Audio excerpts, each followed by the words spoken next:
প্রধানমন্ত্রী আমাদের পার্টির পার্টির চেয়ারম্যান তিনি আসবেন, এই জন্য বরিশাল সদর উপজেলা বিএনপি আমরা শুভেচ্ছা মিছিল করেছি। একটু আগে ব্যাপক লোকের সমাগম হয়েছে।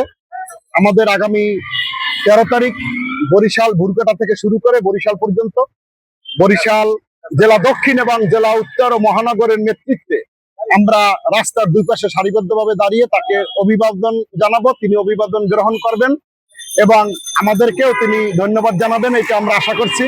কারণ আপনারা জানেন তারেক রহমান নির্বাচিত হওয়ার পূর্বে তিনি বলেছেন 31 দফা কর্মসূচি বাস্তবায়ন করবেন এবং আই হ্যাভ এ প্ল্যান বলেছে।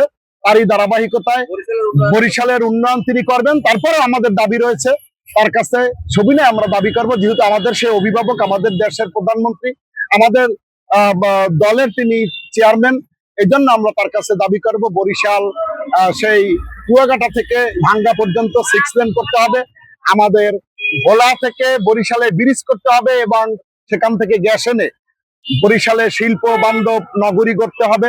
বরিশালে শিল্প কলকারখানা ইন্ডাস্ট্রি করে ইন্ডাস্ট্রিয়াল জোন হিসাবে বরিশালকে ঘোষণা করতে হবে। তাহলে ঢাকার উপর চাপ কমবে, এখানের যারা বেকার রয়েছে তাদের বেকার সমস্যার সমাধান হবে। এবং আমরা চাচ্ছি কুয়াকাটাকে আন্তর্জাতিক একটি পর্যটন নগরী করুক, কারণ আপনারা জানেন যে এখানে সূর্য উদিত হয় এবং সূর্য অস্ত যায়।